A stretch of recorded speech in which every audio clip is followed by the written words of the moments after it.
La pandemia ha complicado aún más la situación de los pacientes en México, que han tenido que enfrentar falta de atención, escasez de medicamentos. De eso hablaremos hoy en Mundo Salud.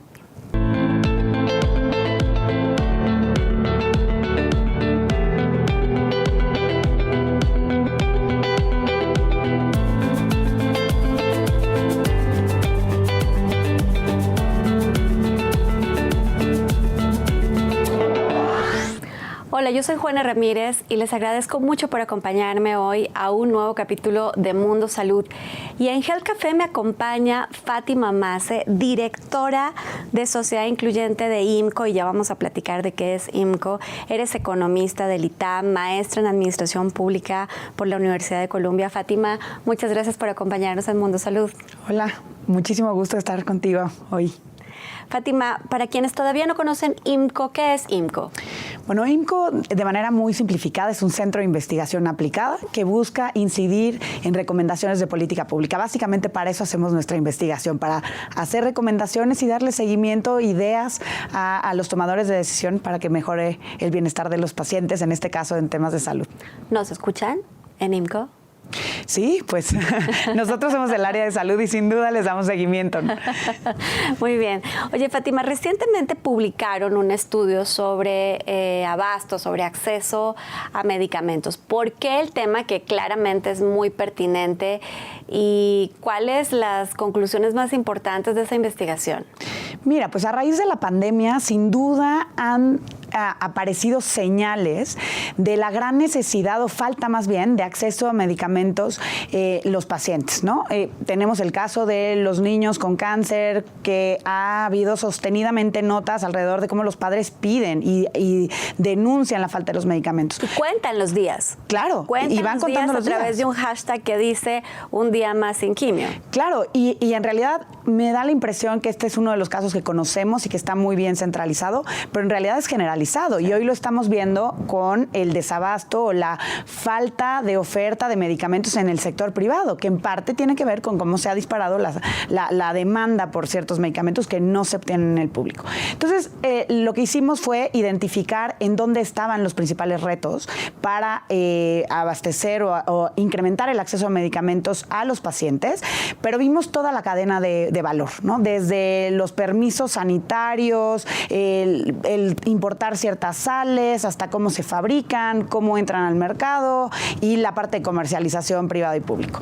Y ahí detectamos, detectamos tres barreras muy importantes, pero hay una cuestión que me parece que es el mensaje central del estudio, que es el acceso a medicamentos. No se va a poder garantizar si no se analiza el problema de manera integral, que abarque toda la cadena, porque hoy lo que estamos viendo pues son diferentes curitas en diferentes niveles que no alcanzan a dar solución a los problemas que vemos y que se han ido agravando y que sin duda la pandemia pues, los ha hecho muy evidentes. De acuerdo.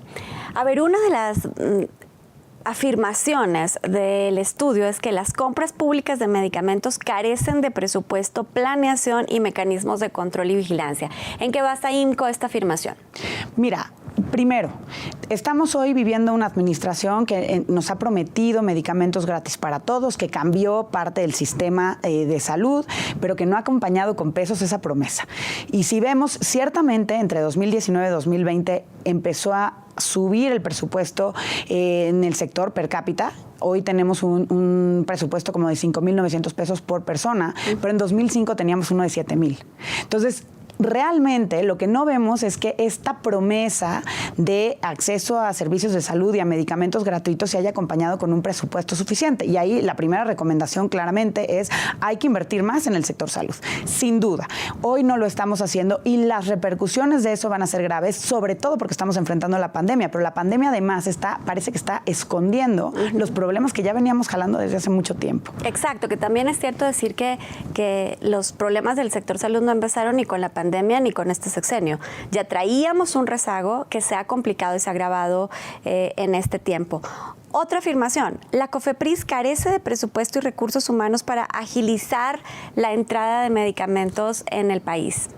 Así es. Mira, la COFEPRIS es el órgano regulador que tiene un papel central en el mercado de medicamentos y desde 2016 le recortaron el presupuesto prácticamente a la mitad y no se ha levantado. Al contrario, traemos una tendencia negativa. Entonces, es un reto, porque el problema es que no es nada más le quitamos presupuesto y son más eficientes. El problema es que sí hay retrasos en los procesos y trámites que tienen que desahogar. Ejemplo, los registros sanitarios deben de tomar, según la ley, alrededor de 169, 170 días hábiles. El trámite promedio en México es de 358. Y como estamos hablando de días hábiles, es más de un año. Exacto. Y esto es para que entren nuevos medicamentos al mercado. Entonces, es un reto y en parte tiene que ver con que a la COFEPRIS se le ve como una ventanilla de trámites y de burocracias, y deberíamos de estar pensando en cómo lo podemos volver más un órgano de vigilancia que se parezca más al FDA en Estados Unidos o a la Agencia de Medicamentos en Europa, que sea mucho más eficiente y que realmente atienda las problemáticas. Y me voy a quedar para cerrar con esta que me parece contundente conclusión. No hay una política integral que facilite un mayor acceso a medicamentos a través de un mercado más eficiente. Fátima, creo que la labor que están haciendo en IMCO es muy importante al enfatizar, al poner en evidencia las problemáticas, pero sustentada en datos duros, en investigación, en conclusiones. Así que felicidades a ti y a todo el equipo de IMCO por la labor que están haciendo. Muchísimas gracias. Esperemos que esto llegue a oídos de los tomadores de decisiones para que la situación mejore, porque en México tenemos muchos rezagos. Mucho que hacer, pero por lo pronto, Mundo Salud, tu espacio y el de IMCO, para que sigamos conversando de estos temas. Muchas gracias por venir. Muchas gracias por el espacio. Vamos a un corte y regresamos.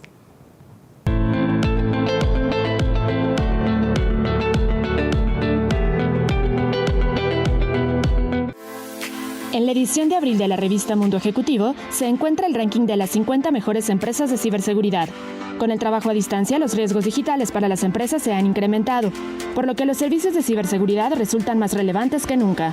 En la sección Mundo Político presentamos un análisis del nuevo corporativismo sindical y cómo marcará las elecciones nacionales. También ofrecemos a nuestros lectores un reportaje especial sobre la industria del entretenimiento, un mercado de 900 millones de personas con ansia de inversión. Además, en Mujer Ejecutiva, damos una perspectiva del empoderamiento económico de la mujer mediante la inclusión financiera. Consulta la edición digital de la revista Mundo Ejecutivo en nuestro sitio web o descarga el ejemplar completo en nuestras redes sociales.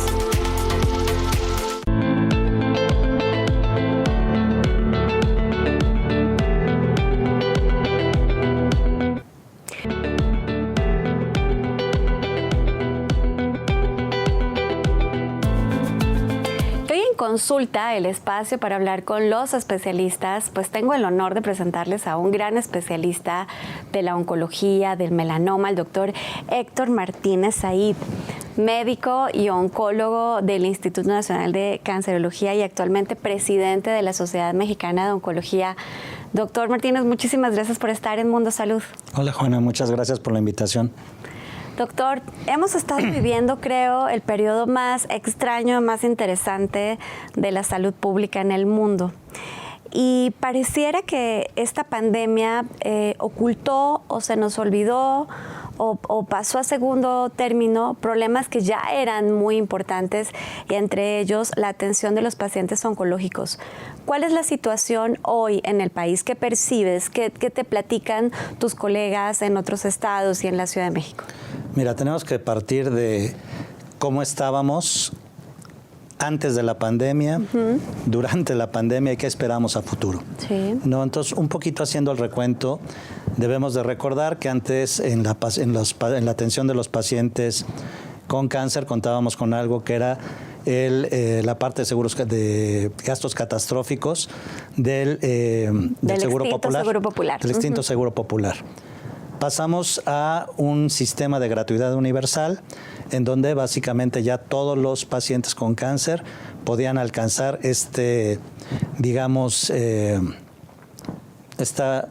buena intención de que ya no tuvieran este gasto de bolsillo que era enorme en los pacientes con cáncer. Que al menos eso es lo que declara el nuevo INSABI, ¿no? Que todos los pacientes con cáncer tienen derecho sin restricción de diagnósticos ni de edades, como estaba establecido en gastos catastróficos. Sin embargo, ¿qué está sucediendo? Pero mira, regresemos un poquito a ese entonces para poder dimensionar bien los cambios y poder ser un poco justos en ambas direcciones.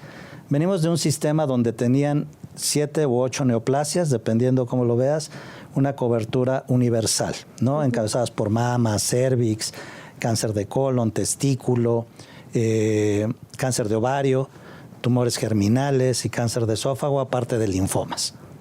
Pero el resto de los cánceres pues prácticamente estaban excluidos.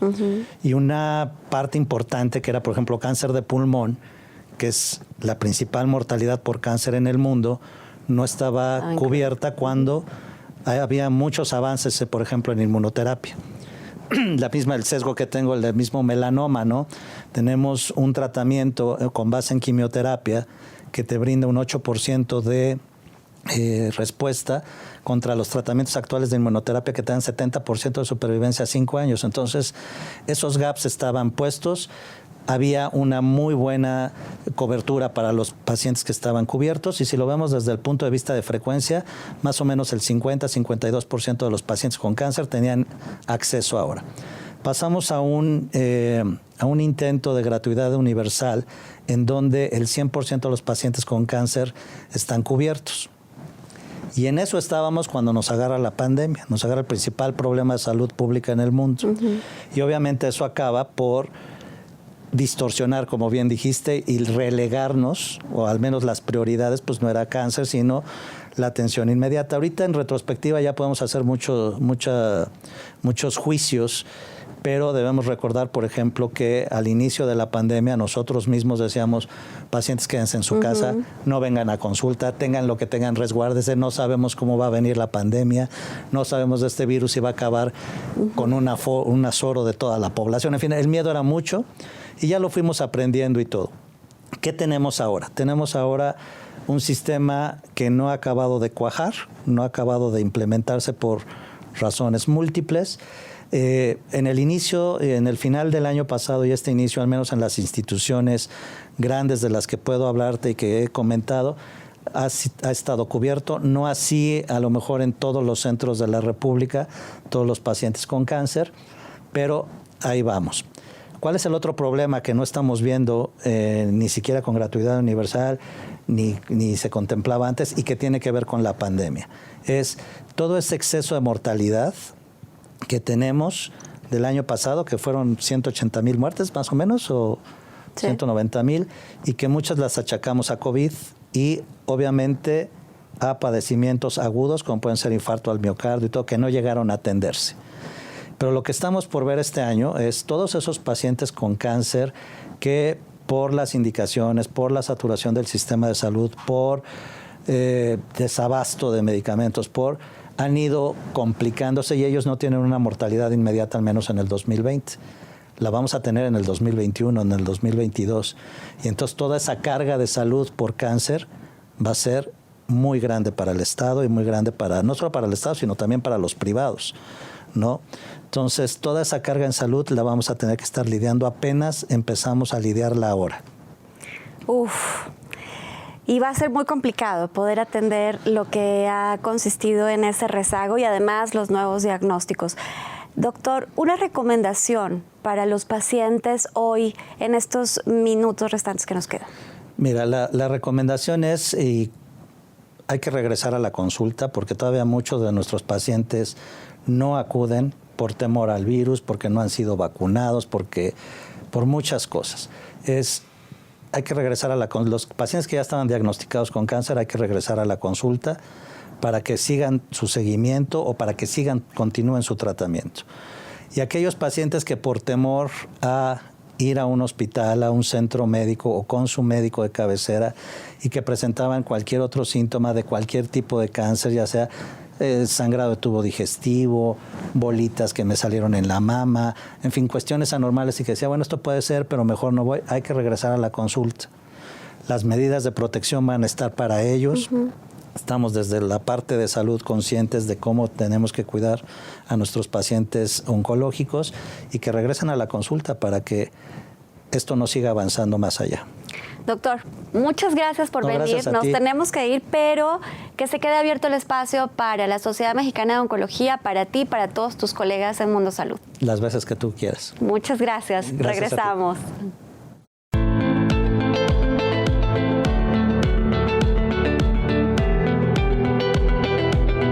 Conoce las noticias más relevantes en temas de negocios, política, tecnología, startups, mujeres y estilo de vida en nuestro nuevo canal de televisión Mundo Ejecutivo TV.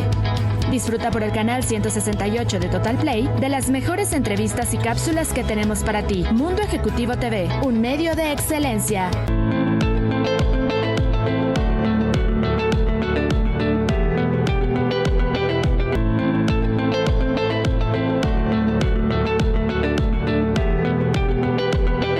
Regresamos con un súper invitado a Segunda Opinión. Hoy me da muchísimo gusto presentarles al doctor Germán Fajardo, director de la Facultad de Medicina de la UNAM y que fue titular de la Unidad de Educación, Investigación y Políticas de Salud del Instituto Mexicano del Seguro Social y también subsecretario de Integración y Desarrollo de la Secretaría de Salud. Además, el doctor Fajardo es miembro del Sistema Nacional de Investigadores y actualmente vicepresidente de la Academia Nacional de Medicina. Doctor Fajardo, muchas gracias por venir a Mundo Salud. Al contrario, Juana, muchas gracias por la invitación. Un placer. Doctor, en la posición tan importante que estás, en una casa de estudios tan importante como la Universidad Nacional Autónoma de México, ¿cuáles son hoy los retos que enfrentan en la formación de los médicos frente a los retos que también ha demostrado una pandemia como la que hemos vivido hoy? Pues mira, esa es la pregunta, ¿no? La pregunta de nuestro quehacer diario, de el levantarnos todas las mañanas con esta idea, con esta vocación, digo yo, que es parte del ser médico, ¿no? La atención médica, por supuesto, la investigación y la docencia, que es el enseñar a los más jóvenes, a los que vienen atrás. Ciertamente, los retos en la educación médica pues son múltiples, son enormes, diría yo, antes de la pandemia. Y durante la pandemia estos se han agudizado y tenemos, por supuesto, que nuevos retos. Hay varias ramas del conocimiento general, digamos, que es más fácil enseñarlas a distancia.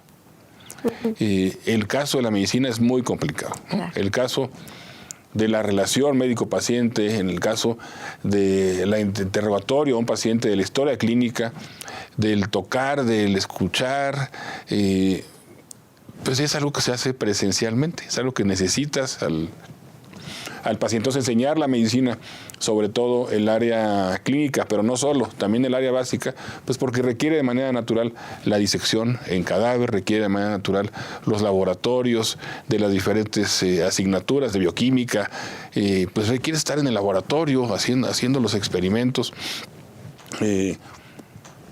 No podemos, ¿no? Hoy día no podemos, ni tampoco la parte clínica, como decíamos, a pesar desde que hace varios años, diría algunas décadas, tenemos la simulación, los simuladores que tanto nos han ayudado en la preparación de los estudiantes de medicina. Así que los retos son múltiples, diría yo, por la manera misma de enseñar, por la manera misma de aprender, pero también porque suponemos de manera errónea que todo el mundo tiene la infraestructura personal, ¿no? Familiar, para enseñar siendo profesor o para aprender siendo alumno. Entonces también aquí tenemos un reto, digamos, de infraestructura en las familias, de que tengan la capacidad para toda la familia de poder recibir esta educación. Así que como platicamos, como ves, los retos son múltiples en la formación de médicos y más ahora en la pandemia. Pensando que va a llegar un momento, esperamos, en el que todos los profesionales de la salud, incluidos los residentes, estén vacunados y entonces podamos regresar a hacer una atención más normalizada de los pacientes. ¿Hacia dónde tendría que caminar, doctor Fajardo, la transformación de los modelos educativos para los profesionales en medicina? Bueno, has dicho una cosa bien importante y es una preocupación que hemos compartido, que es la vacunación del personal en formación. Desgraciadamente no ha estado en las prioridades vacunar a los estudiantes de medicina, vacunar a los internos, a los pasantes de servicio social y algunos residentes, porque no son considerados de la primera línea.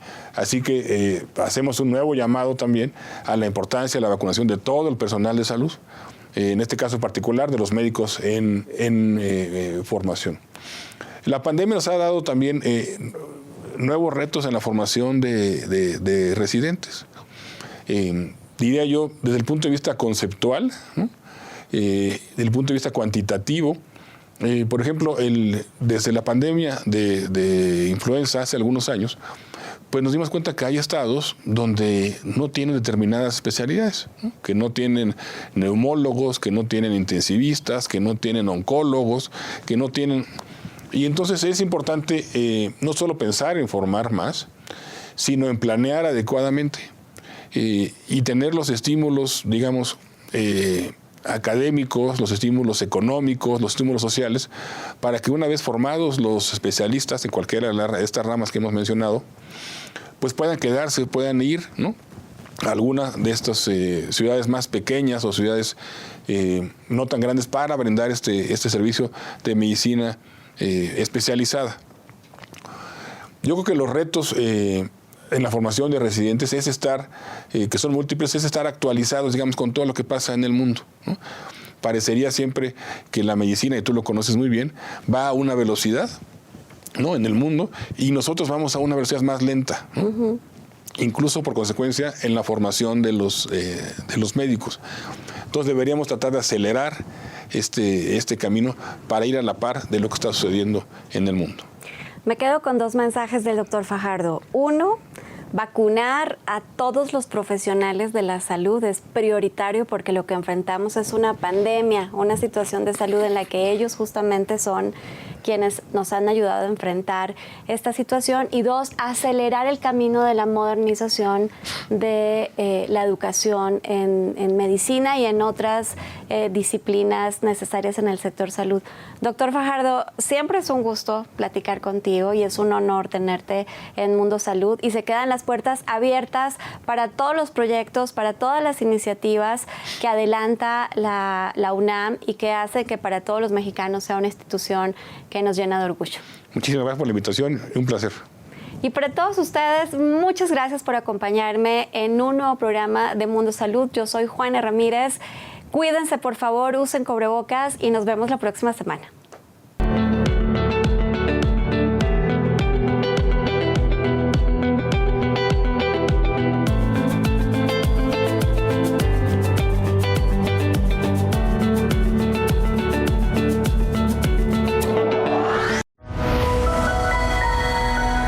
Mundo Ejecutivo presentó